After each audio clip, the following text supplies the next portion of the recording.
Minister అయిన తర్వాత ఆయన కూడా కలిశాను.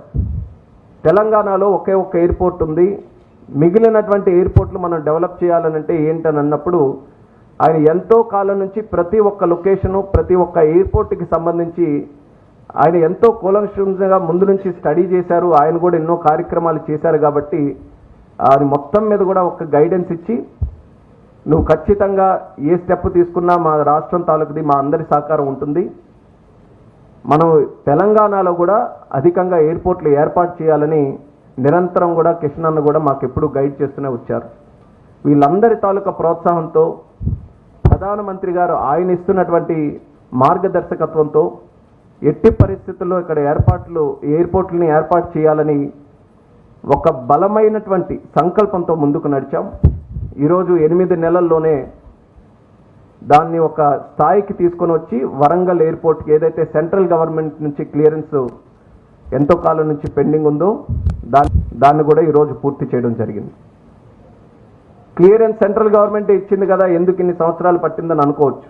దానికి 2 కారణాలు ఉన్నాయి ప్రధానంగా. మమ్నూర్ ఎయిర్పోర్ట్ దగ్గర సుమారు 696 ఎకరాలు ఎయిర్పోర్ట్ అథారిటీ ఆఫ్ ఇండియా దగ్గర ల్యాండ్ ఉంది. ఇప్పుడు ఉన్నటువంటి ల్యాండ్లో 2 క్రిస్ క్రాస్గా రన్వేస్ ఉన్నాయి. అక్కడ చాలా డిలాపిడేటెడ్ కండిషన్లో, అసలు ఉపయోగించుకునే పరిస్థితిలో లేనటువంటి కండిషన్లో అక్కడ 2 రన్వేస్ ఉన్నాయి. రన్వేస్ తాలూకు లెంత్ కూడా మనం చూసుకుంటే సుమారు 1800 మీటర్లు ఉంది.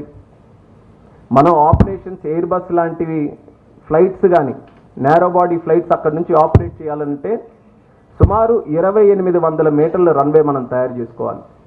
మరి ఆ రన్వే తయారు చేసుకోవాలనంటే దానికి ఎడిషనల్గా ల్యాండ్ కావాలి. కాబట్టి ఎప్పటి నుంచో ఎయిర్పోర్ట్ అథారిటీ ఆఫ్ ఇండియా నుంచి, కేంద్ర ప్రభుత్వం నుంచి రాష్ట్ర ప్రభుత్వంతో చర్చలు జరిపి మాకు అదనంగా అక్కడ ఒక 280 ఎకరాలు కేటాయించండి అనేక సందర్భాల్లో కేంద్రం నుంచి ఒక ప్రయత్నం జరిగింది.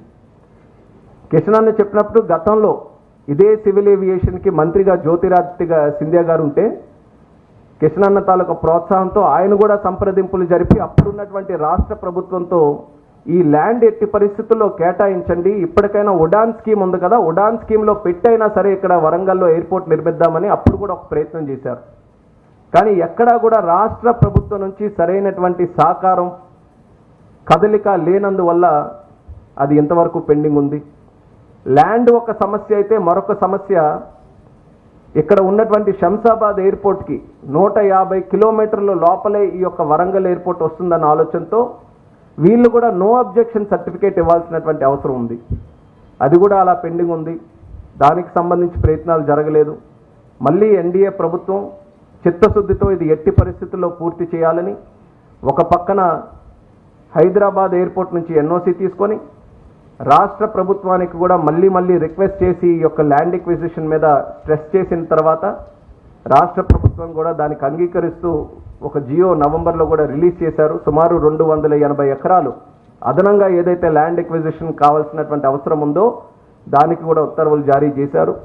మరి ఇవన్నీ కూడా కలిసి వచ్చాయి. కాబట్టి కేంద్ర ప్రభుత్వం ఈరోజు నిర్ణయం తీసుకొని రాబోతున్నటువంటి రోజుల్లో ఒక బ్రహ్మాండమైనటువంటి ఎయిర్పోర్ట్ వరంగల్లో నిర్మించడానికి మేము అన్ని రకాలుగా సిద్ధంగా ఉన్నామని సందర్భంగా తెలియజేస్తున్నాను. దానికి పూర్తి బాధ్యత ఎయిర్పోర్ట్ అథారిటీ ఆఫ్ ఇండియా తీసుకుంటుంది. మేము ఆల్రెడీ ఒక మాస్టర్ ప్లాన్ కూడా తయారు చేశాం.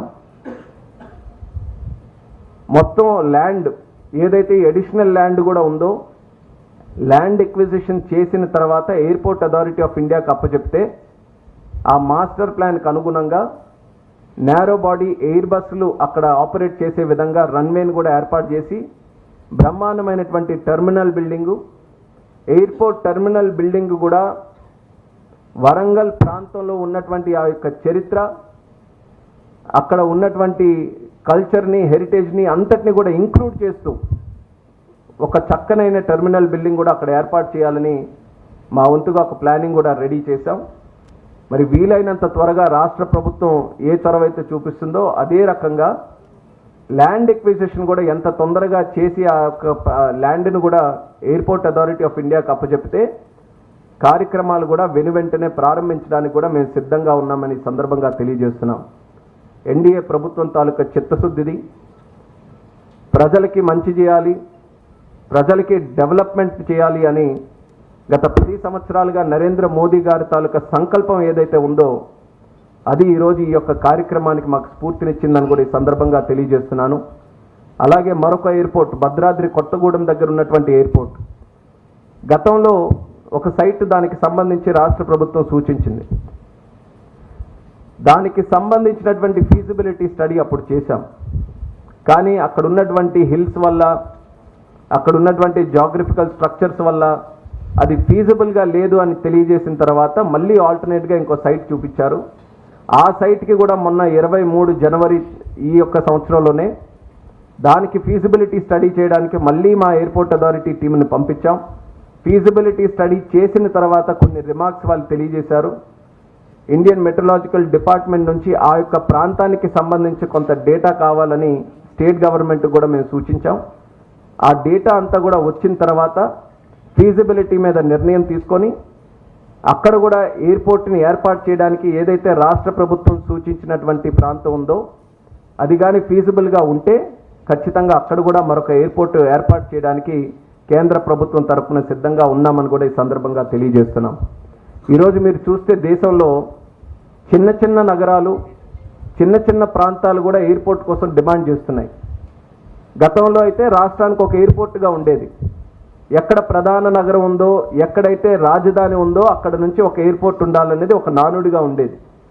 కానీ ఈరోజు పెద్ద ప్రాంతం కాదు చిన్న ప్రాంతం కాదు, ఎక్కడ ప్రజలు ఉంటున్నారో అక్కడ ఖచ్చితంగా ఒక ఎయిర్పోర్ట్ ఉండాలనేటటువంటి ఆలోచన ఒక యాస్పిరేషన్ ఈరోజు భారతీయులందరిలో కూడా వచ్చింది.